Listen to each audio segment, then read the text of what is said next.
Alright guys, so welcome to today's tutorial. In today's tutorial we will quickly go over through the ice move you have seen yesterday, hopefully, in that giveaway video.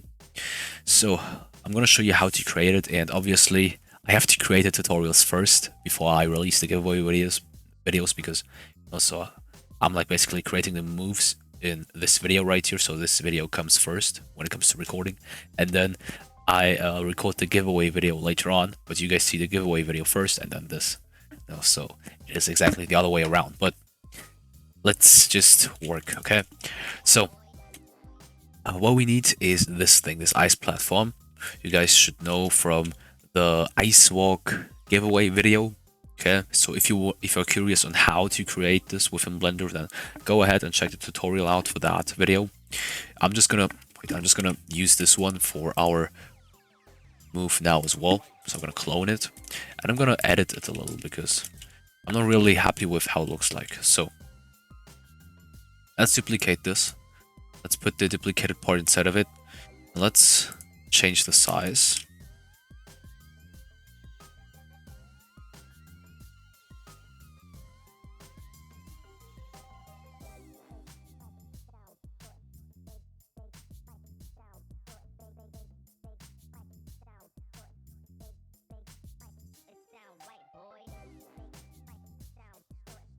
Wait, is this too much? I don't know.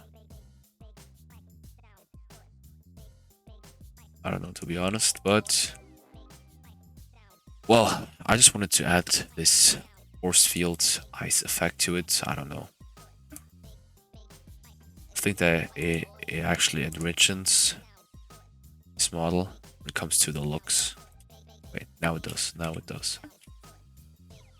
Now it does. All right, so let's keep it like this. Now add this belt constraint to it. No, so part 0 becomes this part right here, since this force field part is attached onto our main part right here. Part 1 is this one automatically. Make sure that anchored is true, because able can collide. And we're now good to go. So move this instead of the replicated storage, because we will need this now. Now let's create a tool. Now let's call this one, well, let's call this move ISO Rush. And this move, or my idea for the move, is the following. So this move right here, it is going to make you rush or leap forward. And while you're leaping or rushing forward, you're literally freezing everything, or every player, let's say, which is in your way, you know? So that's just the overall idea of this attack. And let's try to do this. So when it comes to tools, make sure that requires handleless faults. Let's call this one Ice Rush Client. And let's add a remote event and a server script inside of this. So remote event, come on. Event script. There we go. Let's call this one Ice Rush Server and this one Ice Rush Remote. There we go. Now, what we have to do is that we go inside of this Ice Rush client thing, the script, and we're going to make this Ice Rush attack happen when we equip the tool and when we click on it. So we can basically do script parent, activated connect function. So script parent refers to this tool, and this activated event basically represents when this tool has been equipped and when a left mouse button click has been performed while having it equipped. That's basically what that activated does. Now, when this happens, we want to fire server this remote event. So in order to understand how this mechanic works, you have to know what filter enabled is. If you do not know what it is, then I highly suggest you to check out on that topic, because it has become very important throughout the last years now. So let me just try to briefly sum it up. So we will fire server this remote event right here, and this will establish a connection in between the server and the client, in which well, this communication is one-sided. Means we only tell the server script what to do, and the server script has some checks where it checks if the things or the tasks we are giving this to the server are the tasks which the server is meant to do.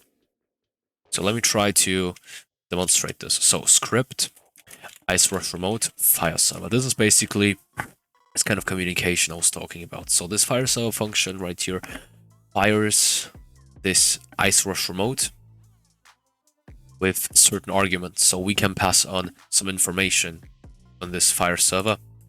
And the information we want to pass on is, of course, the task. So what is the server script right here going to do?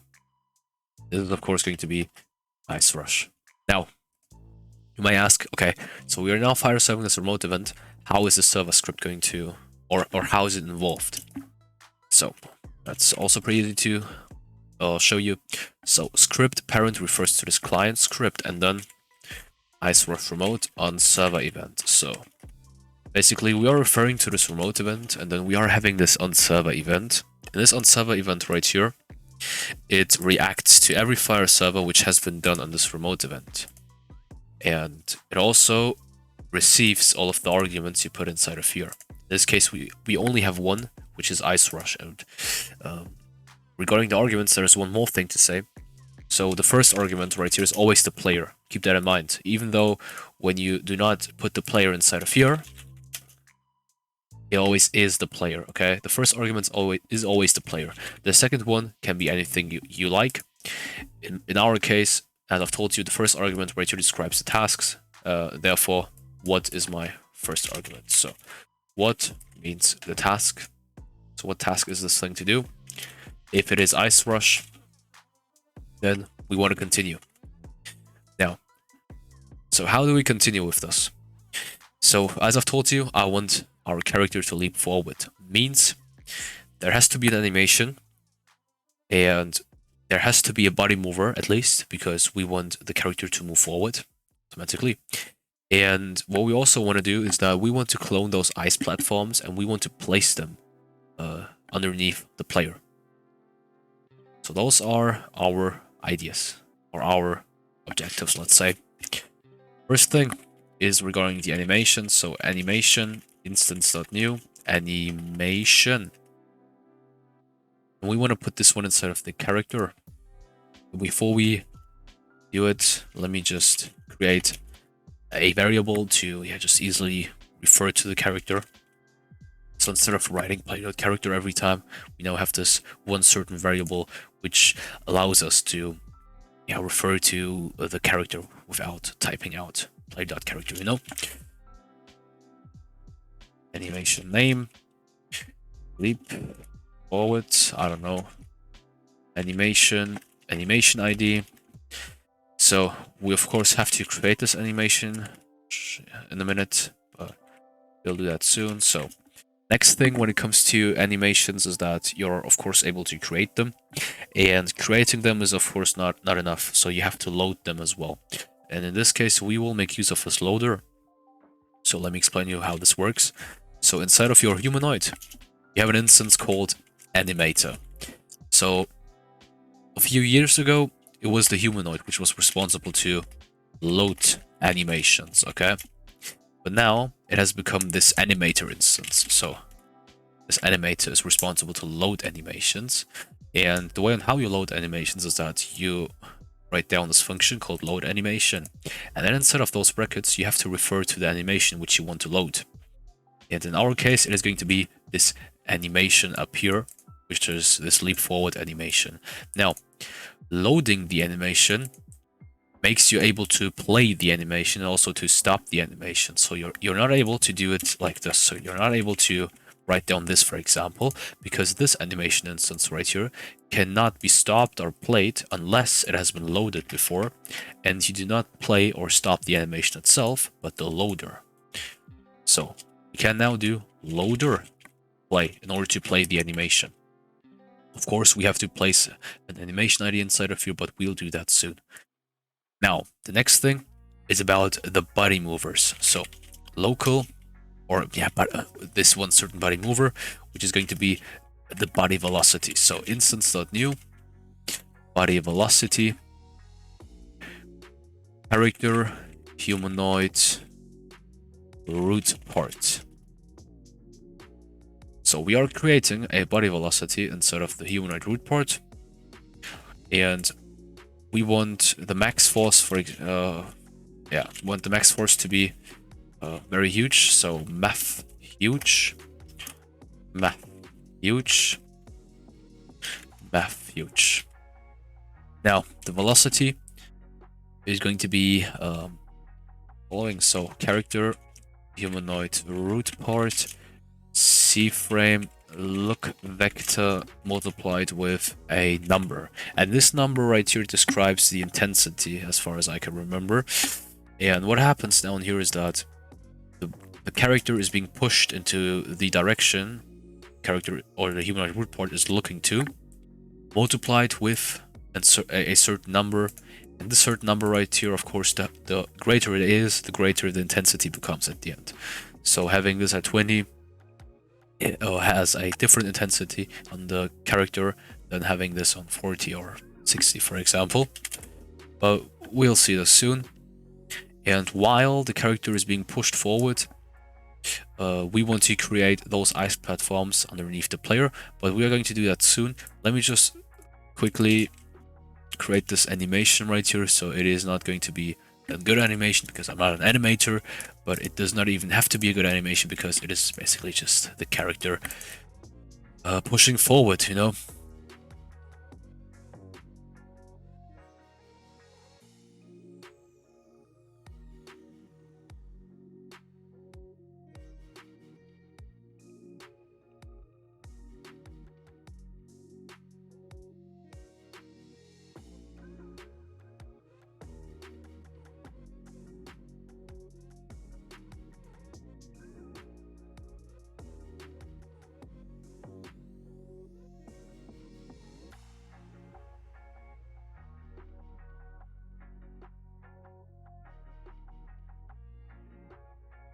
Alright, so here we go. So this is basically our animation. There is nothing more into it. Make sure that it is looped and make sure to set the animation priority to action. Then go ahead and publish it to ROBLOX. Now, when you guys take the model from the description, make sure to create your own animation, because this animation ID right here, it will not work for your game, okay? So you have to create your own animation. That is pretty important. Otherwise, you will not have any animation and it will just look weird overall. Now, let's test this out quickly. So let's see how this looks like. I know that we have barely created anything yet, but... So this is basically how it looks like. Looks pretty weird. You know why? Because... So... Okay, well, okay. Alright, so that's actually pretty weird. First of all, regarding the animation, there is a pretty easy fix to this. Things that you have to move all of those limbs which have been bulging around, let's say. You have to move them one time. Wait, no, it was the feet, but I'm unable to access the feet. I'm unable to access the hand as well. Come on. Come on, give me access to that hand. Come on, there we go. So you have to rotate it and then rotate it back. That's basically how you do this.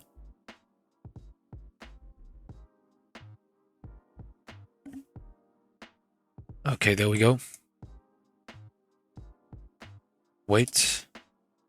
Got on the same thing for the hand, because my left hand. Where is the right? Okay, right hand is here. Now the feet, they need to move as well. There we go. Now export this thing again. if you of course experience the same thing as me, but well, you probably have if you did not pay attention to it, let's say. Oh, we have to fix the torso. Oh my god, come on. I literally do not understand why this happened, so I was like, there is no reason for this to happen, but it still keeps on happening. So this is not the first time where this has been happening, but well, I don't know. I don't know, man. I don't know.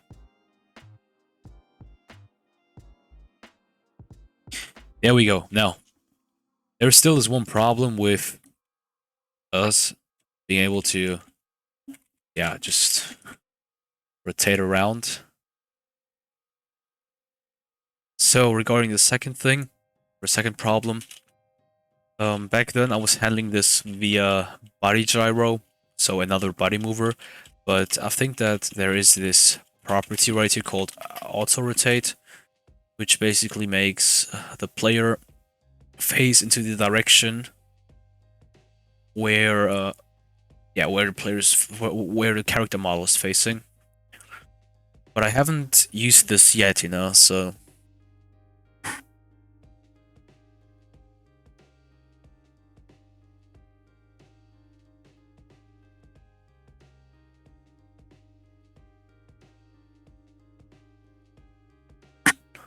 wait, so I have to make this true so that we experience the benefits of it. Yeah, let's see what happens now. It does not work. It does not work. Come on. Okay, so let me try this method I was talking about. So let's try to use this body gyro. Let's start new. Body gyro. Character. Humanoid root part. So this body gyro right here is going to make us unable to rotate, you know.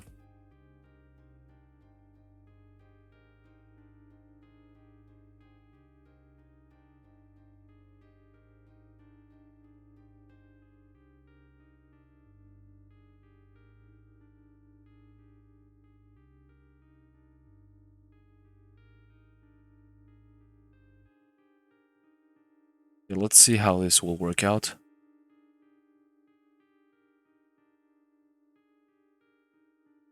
Ah.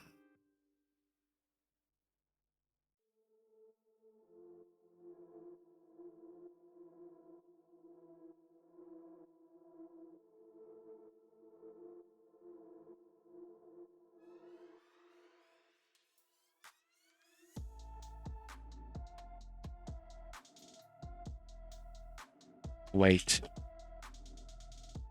So this thing right here, it will work out. So if you take a look at this, for example, so we're now unable to rotate that much.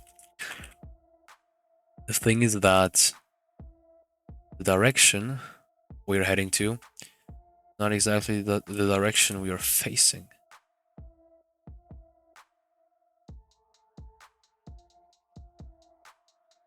Wait.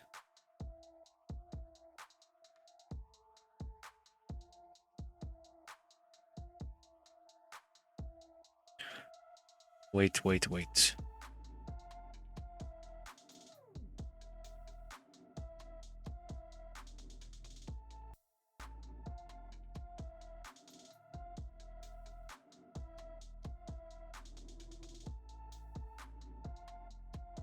Okay. Now we have fixed it. So this is basically how this body gyro right here looks like. I think that we can remove this weight right here. Let's increase the speed, the intensity whatsoever. So let's increase it.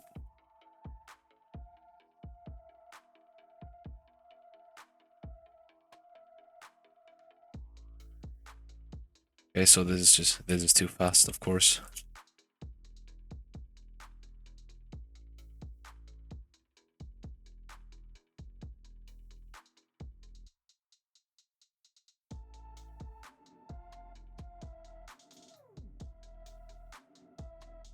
Okay, so the next thing we have to do... Wait, let me lower intensity right here. So the next thing we have to do is that we have to make those ice platforms appear on the path we are like leaping forward to. So...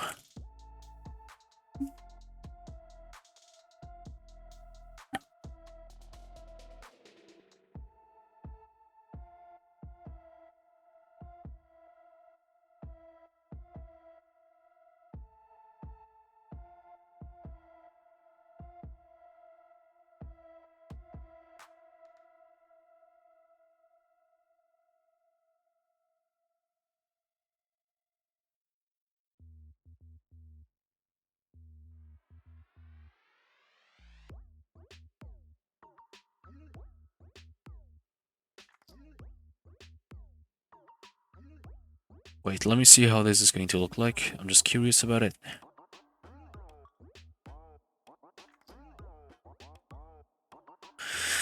Oh, my internet, guys, my internet. I'm gonna pause the video. I'm gonna be back when the internet is ready. Alright, so here we go.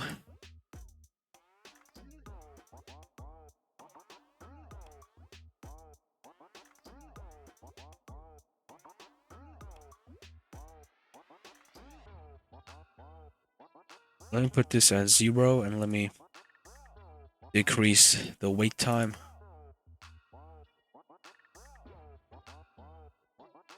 Come on. My god.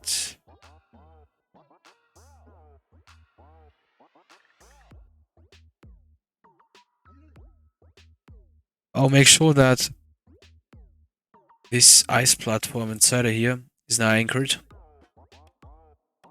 Because it is valid to this one, you know. So having this anchored will make it stay up here while the other one is with us, you know. So it is not going to move with the other alongside the other platform.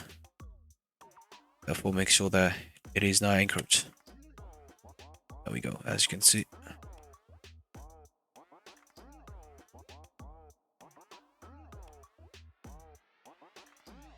So let's lower this.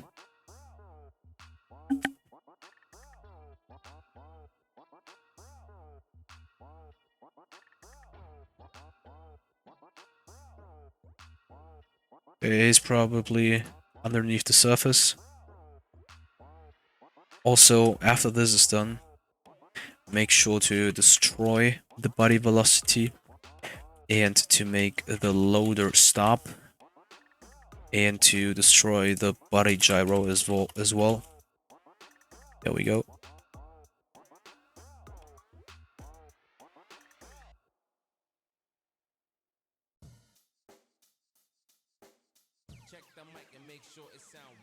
So now we have to add some variety to this one. So math random.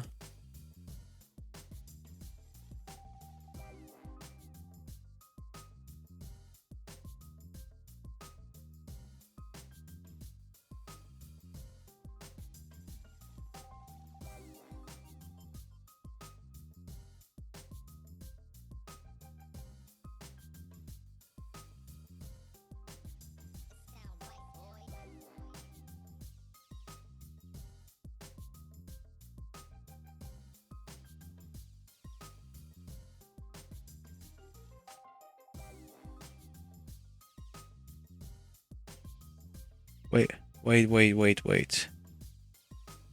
What just happened?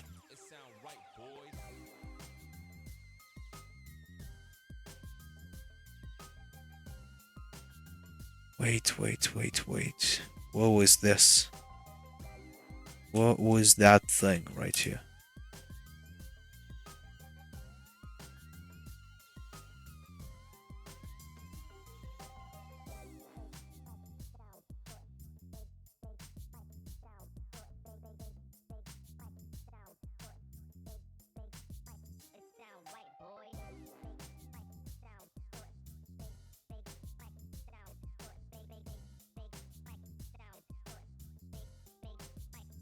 Wait, what happens right here? So why is so much happening right here?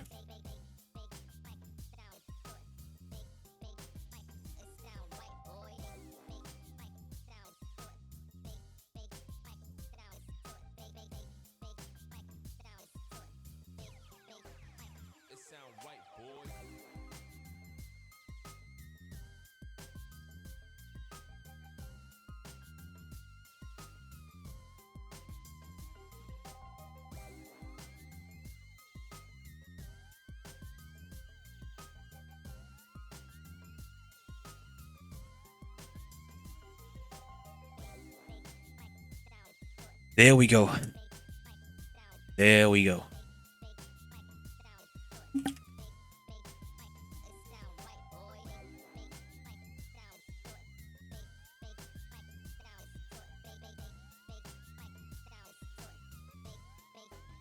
It sound right, boy.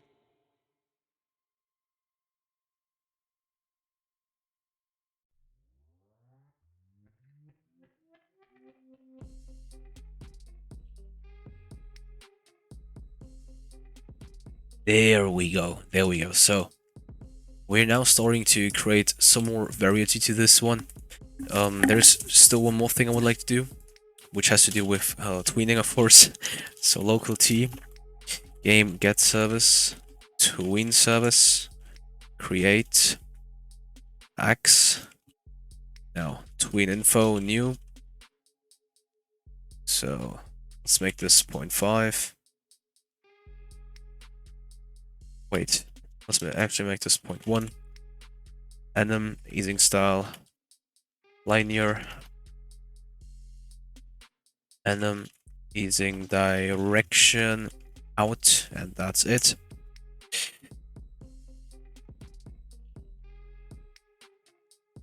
Now, C frame, and then we're going to copy this whole stuff right here.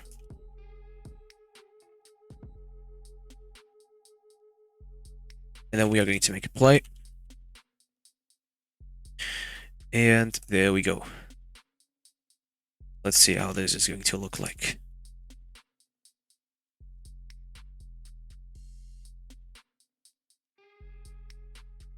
Okay, wait. So as you have seen, this looked pretty weird. So in order to stop this, let's do the following. Let's do it this way then. So we're going to set the C frame of this thing.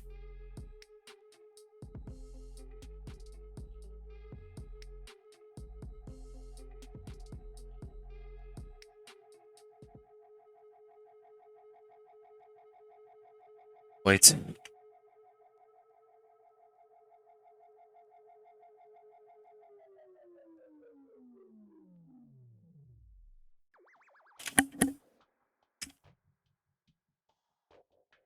C frame new. 1.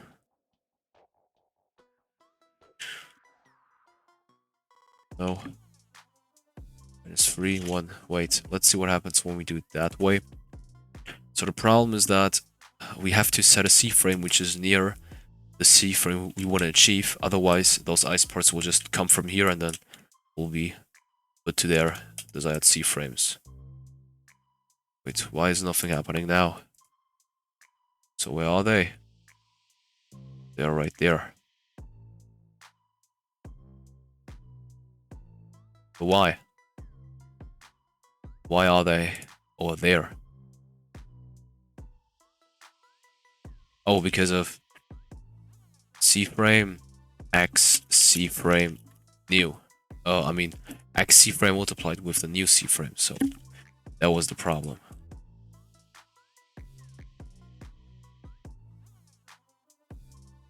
But still nothing happens. Why is that?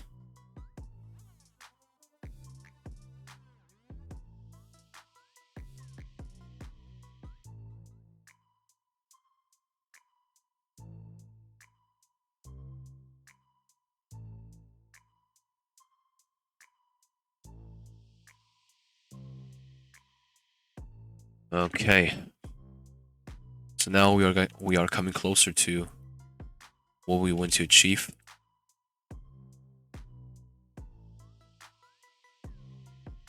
Wait, but well, wait.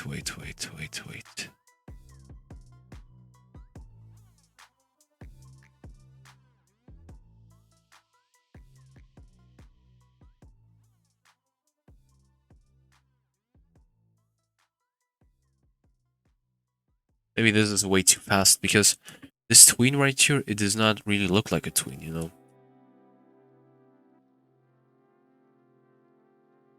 There we go. Now things look like a tween.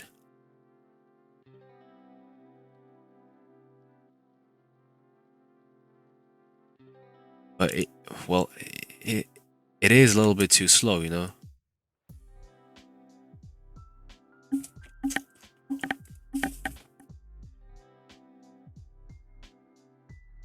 But alright. So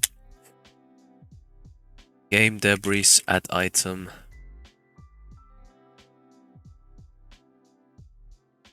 debris, add item, X after 4 seconds. So let me just quickly go through this loop right here. So we are basically looping through 10 times, and each time we are waiting 0.15 seconds right at the beginning.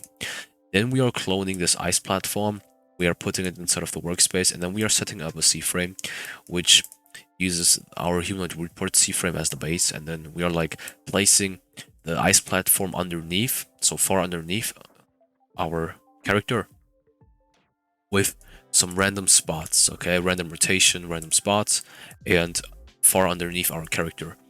Then we are setting up a tween, and I have already gone through the tween, so many of my videos, guys. I'm not gonna do it now again. So this tween right here, it is going to make the ice appear from the ground, okay? And we're basically using our current C-frame, which we have multiplied with a new C-frame, which is responsible to make the ice pop up from below, you know. Then we are playing that tween, and after, no wait, and then we are referring to this debris, and then we are adding an item to it, which is going to be Axe, means the ice platform after 4 seconds. So what this does is that it actually gets rid of this ice platform after 4 seconds. And down here, so after this loop is done, we are destroying the body velocity, we are destroying the body gyro, we are stopping the loader, and we also should destroy the animation, guys. Alright, there we go.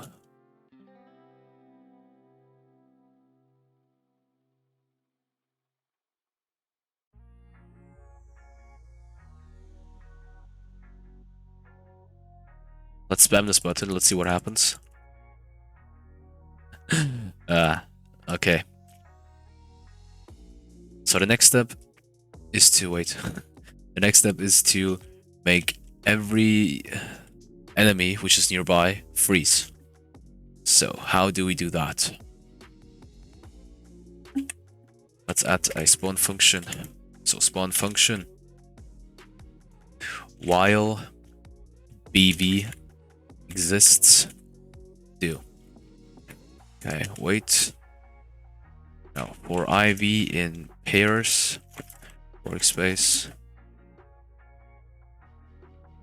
sentence do. So if he is a model and be and child human the name is not our player's name.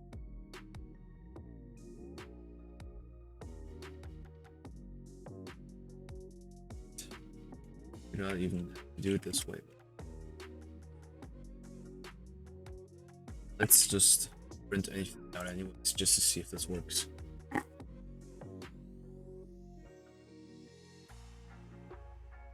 Okay, yeah.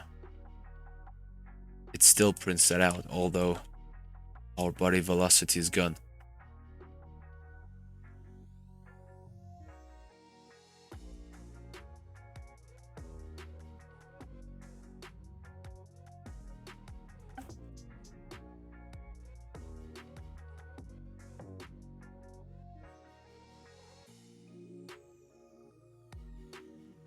Now let's get another condition.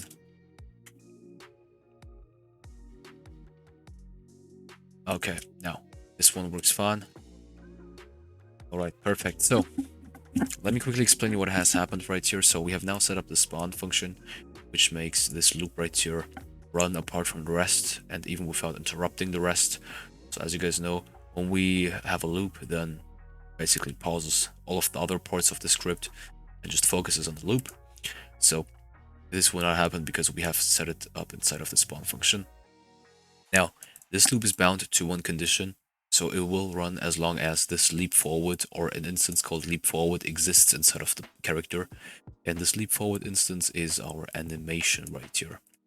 So, and as you guys know, the animation is destroyed after the loop has ended. So this loop right here, which is responsible to make those ice platforms pop up.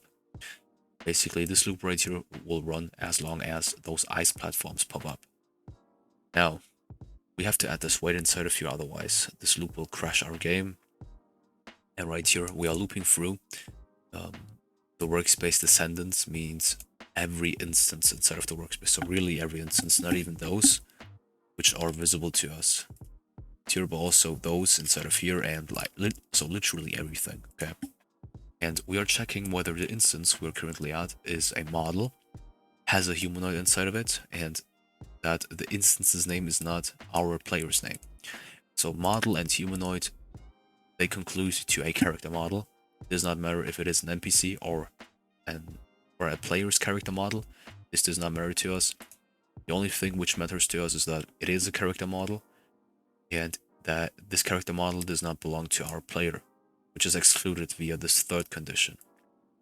So if that's the case, then, or if those things are the case, then we want to do another check in which we check for the distance. And if the distance is small enough, then we want this enemy right here to be affected by this ice platform, ice rush attack whatsoever. So if, and we have to set up this with those brackets, if the humanoid's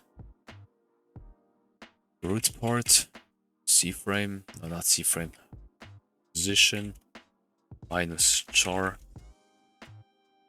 humanoid root part position, that magnitude is not greater than 5, print enemy nearby. So let's see if this works, and if it works, then I'm gonna explain it to you.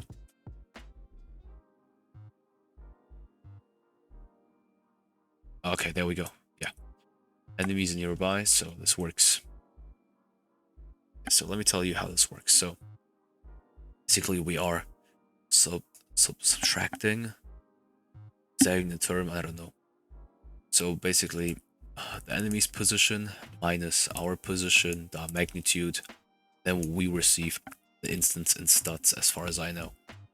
If that distance is not greater than 5, then we have an enemy which is pretty nearby. Therefore, we want to freeze this enemy. So how does that work? The humanoid's root part incurred through.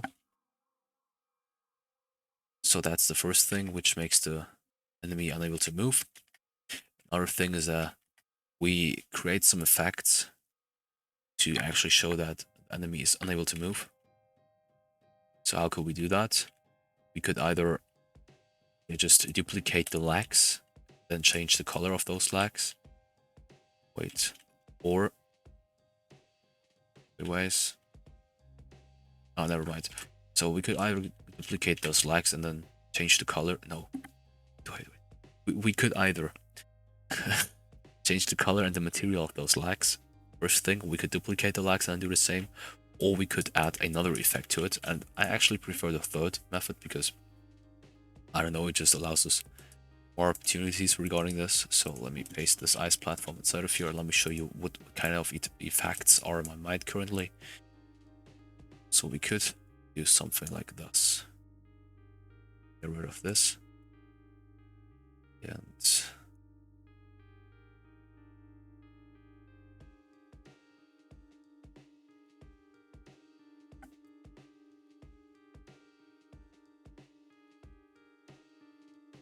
so something like this maybe,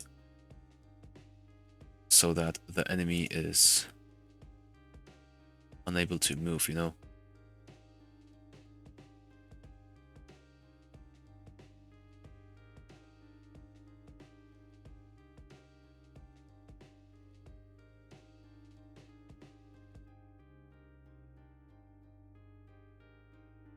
So let's create this force field stuff again.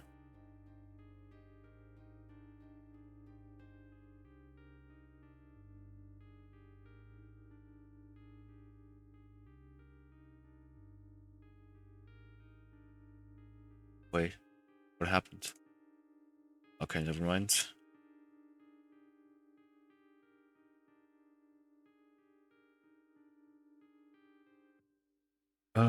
Ice frozen, so let's call this one ice frozen. We can keep this platform inside of here. Get rid of this world constraint. Let's put it inside of here. There we go.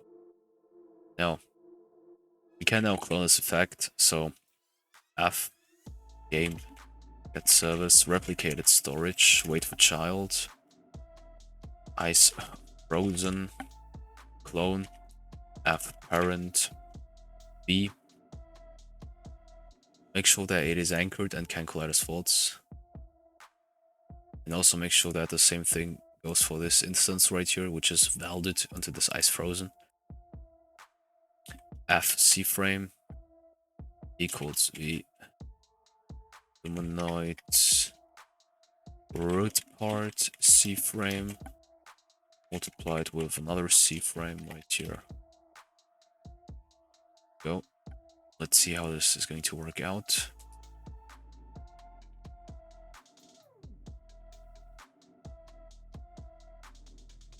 There we go.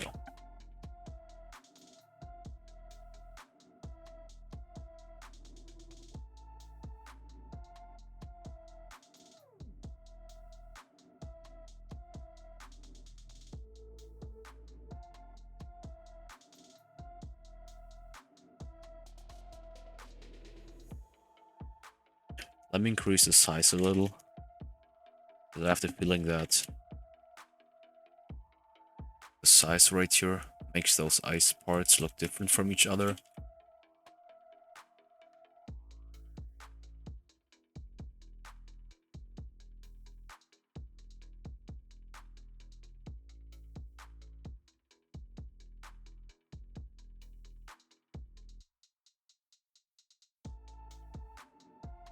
Oh, wait.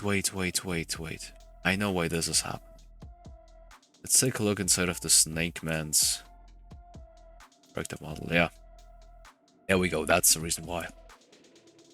So we also have to make sure that not only the distance is small enough, but also that there is, or that this character, this enemy is not already affected by those effects. So, and not be find first child ice frozen.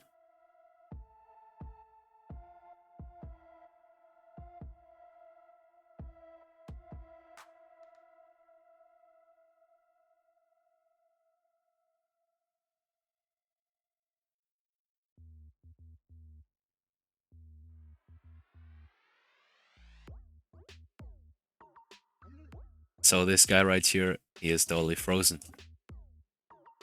He is frozen, guys. He's frozen. Now, let's add another spawn. So this is probably bad practice as hell. So experienced scripters will call this crap probably. So we have the spawn function, and then we have a loop inside of it, and then instead of this loop, we have another spawn function. So I'm sorry, guys, but that's the only way I know of. There is probably method with using coroutines, or however you call those things. I haven't really looked into it. Well, I probably have to, because spawn function is bad practice probably, so many call me out for that. Well,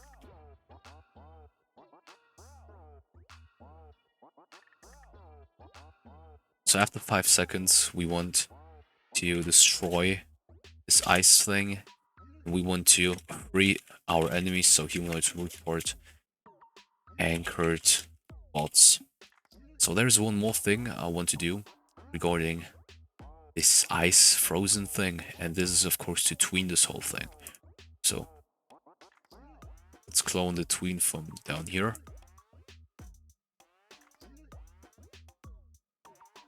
So F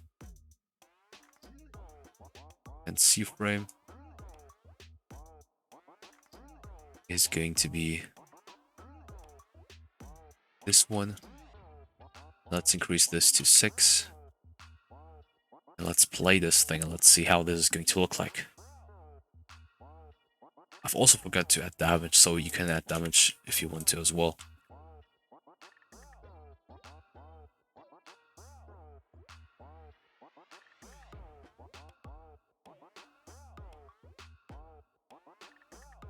So 5 seconds later, there we go.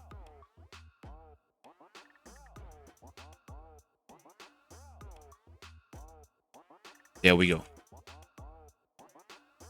Now, let's add some damage as well, and then we're good to go. Check the mic and make sure it sound right, boys.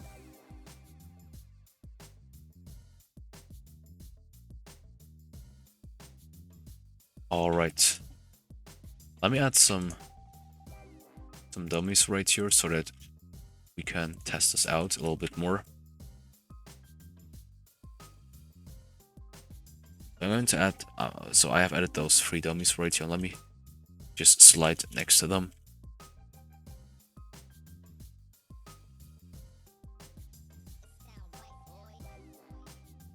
So okay, you're not able to move them. That's good. They're receiving damage. That's good as well. So what we could do as well in order to add some kind of variety, so we could play around with C-frame angles as well. So for this ice frozen thing,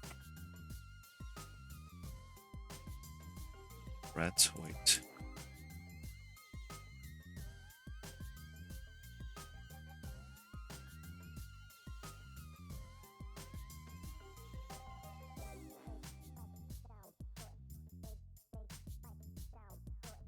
Wrong number of arguments.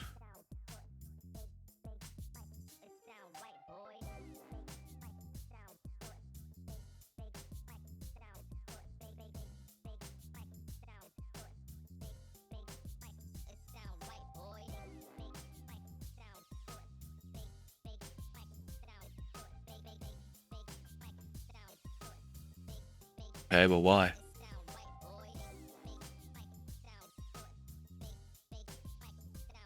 Solution is probably pretty easy. Wait, wrong number of arguments. Between info, we have this.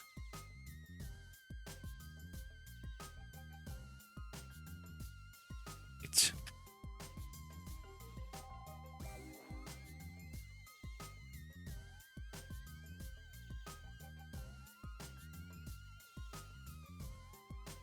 Just clone this and paste this. Let's see if this makes any difference.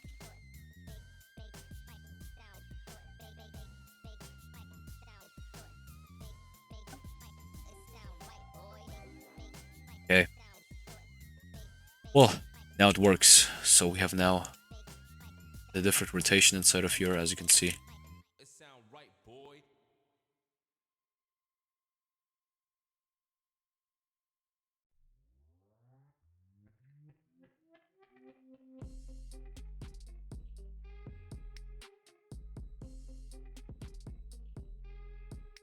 But you have to watch out that you do not push them around that much, otherwise, as you can see,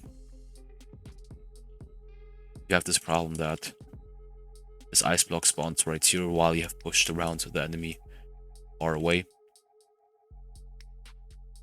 In order to prevent this, we could potentially do it this way, that we wait a little before we make this ice block appear. So this is going to be the last thing I have done, or I'm doing in this video. So thank you guys for watching. Leave a like, subscribe, share this video to all of your friends. Leave me feedback at the comment section, guys. Take care and see you in the next video. Wait, so why isn't this appearing?